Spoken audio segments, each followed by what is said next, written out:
Hello everybody, मैं doctor Vikram मस्कर हूं, एक घुटने और कंधे का विशेषज्ञ नई दिल्ली इंडिया से, और आपका स्वागत है एक और वीडियो में। इस वीडियो में हम बात करेंगे आपको एमआरआई जो है वो कब कराना चाहिए, मतलब क्या आसार होते हैं एक सीरियस इंजरी में। ना एमआरआई क्या है? एमआरआई का फुल फॉर्म है मैग्नेटिक रेजोनेंस इमेजिंग।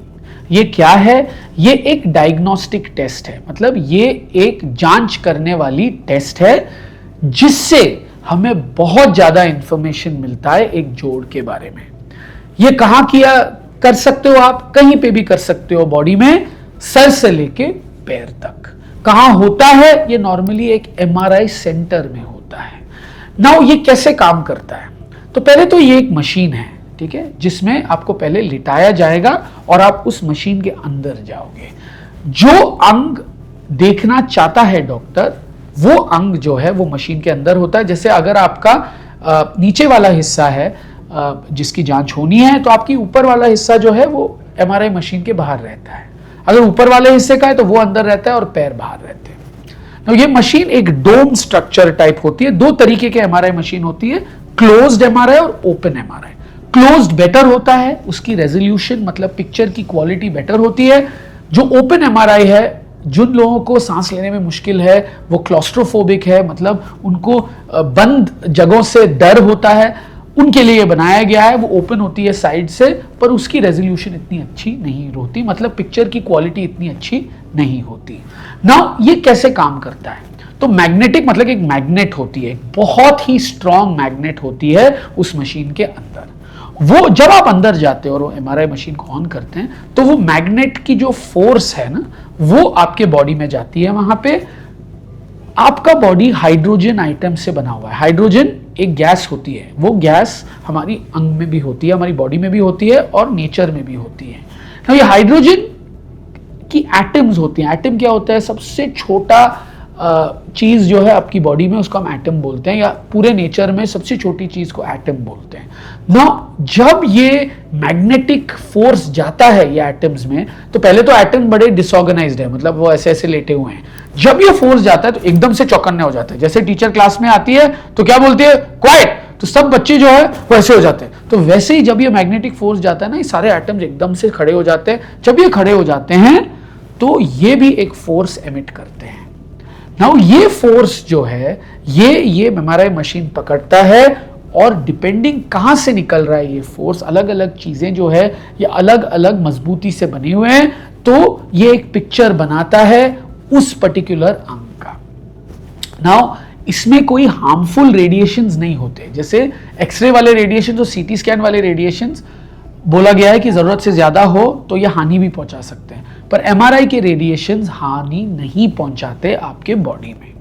तो इससे एक पिक्चर बनती है उस अंग का, और डिटेल्ड पिक्चर बनती है उस अंग का, ताकि डॉक्टर आपका डायग्नोसिस कर पाए कि क्या प्रॉब्लम है वहां पे।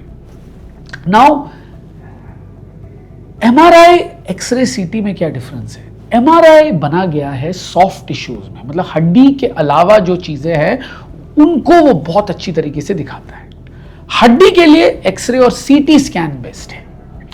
तो एमआरआई यूजुअली किया जाता है जब आप कोई सॉफ्ट टिश्यू इंजरी, मतलब जो हड्डी के अलावा स्ट्रक्चर्स में प्रॉब्लम है, उसको देखने के, जैसे लिगामेंट हो, मेनिस्कस हो, गद्दी हो, तो ट्यूमर्स हो, वो इन्फेक्शन हो, वो एमआरआई में अच्छी तरीके से दिखाई देती है।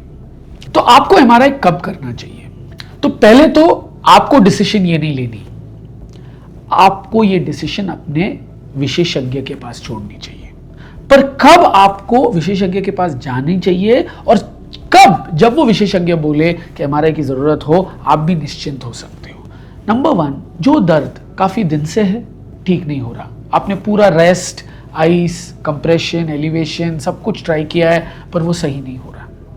नंबर 2, कोई भी जोड़ हो, आप जोर नहीं लगा पा रहे काफी दिन से। नंबर 3, वो जोड़ जो है वो असंतुलित लग रहा है आपको। नंबर 4, कोई ऐसी गांठ वांठ दिखाई दे रही है कहीं पे जो बड़ी होती जा रही है, एकदम से आ गई है, जरूर जाना अपने डॉक्टर के पास दिखाने के लिए। नंबर 5, कोई जोड़ निकल गई है अपनी जगह से, फिर वापस लगाया आपने, ये पहली बार हुआ है या काफी बार हो चुका है, जरूर जाना, एमआरआई की जरूरत पड़ सकती है इसमें। अगर आपको कोई जोड़ से कट कट की आवाज आ रही है, बहुत दिन से आ रही है, पहले नहीं थी, तो हो सकता है विशेषज्ञ एमआरआई बोले। कोई भी जोड़ फंस जाती है, मतलब लॉकिंग, जैसे घुटना फंस गया, आप मोड़ तो सकते हो, सीधा नहीं कर सकते, हो सकता है कोई चीज अड़ रही हो, मोस्ट प्रोबेबली गद्दी हो सकती है, तो एमआरआई करना अनिवार्य है इसमें। तो आपका विशेषज्ञ मोस्ट प्रोबेबली आपको सजेस्ट करेगा। तो कब आपको एमआरआई नहीं कराना चाहिए? अगर आपके बदन में पेसमेकर हो या कोई भी छोटी सी जो टाइटेनियम के अलावा मेटल हो बॉडी में, बहुत छोटी वाली, उन सिचुएशंस में बेस्ट है कि आप एमआरआई सेंटर को बोलो इसके बारे में, क्योंकि कई एमआरआई मशीन्स में ये चीज़ें हानिकारक हो सकती हैं, क्योंकि एक मैग्नेटिक फोर्स होता है। तो अगर वो पेसमेकर हो तो उसे वो अपनी तरफ आकर्षित कर सकता है, जिससे प्रॉब्लम हो सकती है। दूसरा, अगर माइल्ड इंजुरी हो, आपको चोट लगी पर आप चल पा रहे थे, सब कुछ सही हो रहा था, थोड़ी सूजन हुई, थोड़े दिन इंतजार कर सकते हो, कोई टेंशन वाली बात नहीं है। कोई भी इंजुरी जो सही हो रही है अपने आप, काफी हद तक सही हो गई है, 99% सही हो गई है, तो एमआरआई करने की कोई जरूरत नहीं है ऐसे चीजों में। मुझे उम्मीद है इस वीडियो के द्वारा आपको एमआरआई के बारे में काफी जांच मिली है।